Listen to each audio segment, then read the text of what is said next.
Hi, I'm John Scholes, President and CEO of the Downtown Seattle Association. Welcome to this edition of our City Maker Conversation.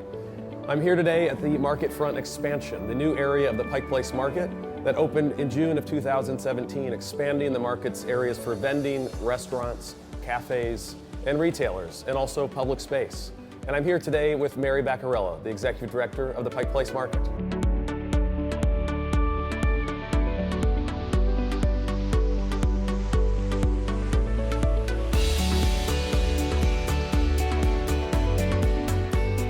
Thank you for joining us, Mary. It's really great to be here with you, John. Yeah, appreciate you taking time. Maybe, do you want to say a little bit about where we're at here at the Market Front expansion? As you just said, we are in the new Market Front, and it is the expansion of the market, and it is the first step of our brand new great waterfront that we are all working on. So we're very excited that we were the first step in our great new product that we have here. So there's more to come. There's a lot more to come. So you've been here a little over a year in this role. Are you still getting away with saying you're the new Executive Director? I'm going to get away with that as much as I can. Okay. Because there is so much to learn here.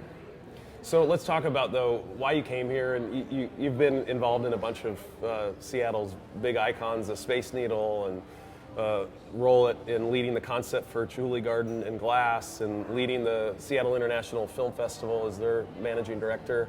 Why'd you come to the market? What else is left? It's the diamond of the city. It's the soul of the city as we all know it.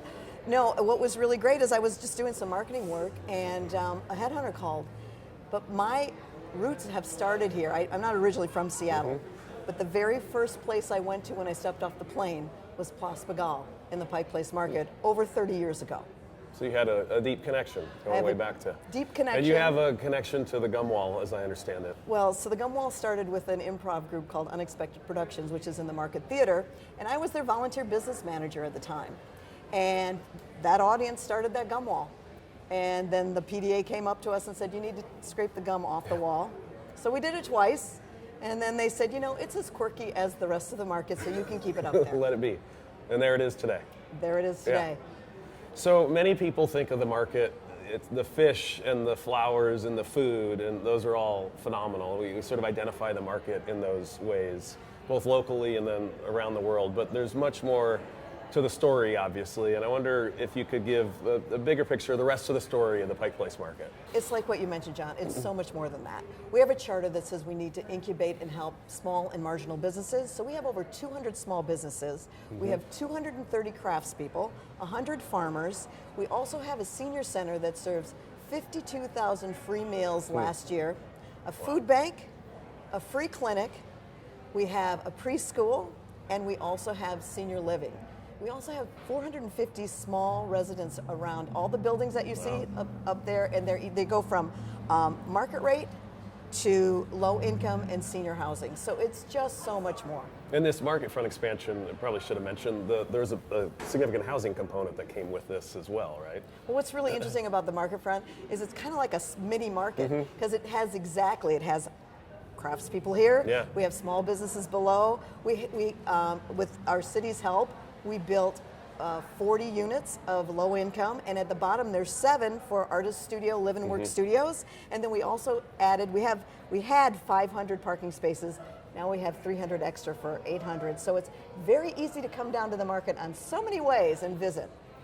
And I mean, there's almost a city within a city here, a neighborhood within the broader downtown neighborhood, as you describe all those elements of this incredible place. So well, what's really interesting is when I was interviewing, that's kind of what they said to me. You're kind of like the mayor of a small city. Yeah. So you talk about the expansion of the parking garage, and you know, Seattle is in somewhat of a squeeze, as we all know, but there's more ways than ever to get to the market. Maybe touch on a few of those, just so folks have a sense of what are the different ways to get here today. I'm glad you asked that, because actually there are so many ways to get to the market and enjoy the market. You've got our parking, which is lower than Seattle parking on the streets. The rate is lower. You can come by bus, obviously. This great new waterfront shuttle that actually has a separate part that comes up to the market. You can walk if you live around here, because it's really great walking to the market. So there's a number of ways to come down to the market. And we've had these conversations about the market's draw for tourists, people coming from across the country, across the world, and how important they are to the health of the market. And then also how you continue to stay current and relevant with locals. How are you thinking about that and approaching it, particularly as Seattle's welcomed so many new people here over the last 10 years that may not know the market other than the fish and the produce and maybe what they saw during halftime of a football game and the coverage of Seattle. But how are you approaching reaching locals? Literally, what we're doing this year is going out to our local communities to reintroduce them or introduce them back to the market to really understand what this market means to our community.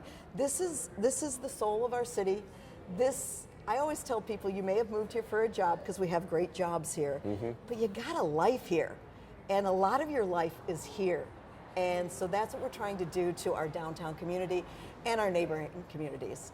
Well, you're doing a great job. I mean, on days, even a gray, rainy day like this place is always alive, and it was fun just walking through Post Alley, and you see people out eating lunch and enjoying the market, and the weather, is not on their mind because they're in this incredible place. Well, the greatest thing is that our merchants, our craftspeople, our farmers, they make that.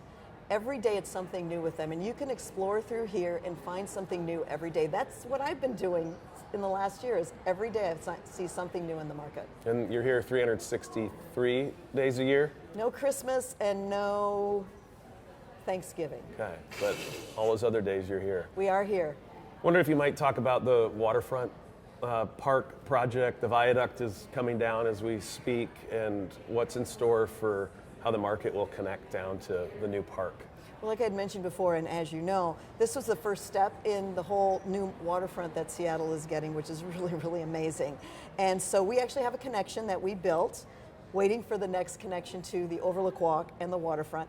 And what's going to really be great is there's going to be this really clear yet really beautiful way to either walk up from the brand new waterfront, which is going to be beautiful, to the market, or take the market and walk all the way down. It will be very clear, it will be very beautiful. You can rest along the way everywhere and have a beautiful experience all the way around. Thank you for joining us, Mary. Really appreciate your time and sharing the story of the market and your story here of why you came to the market. Well, thank you for a great partnership with DSA and the Pike Place Market. And I want to thank you for joining us for this edition of City Maker Conversations.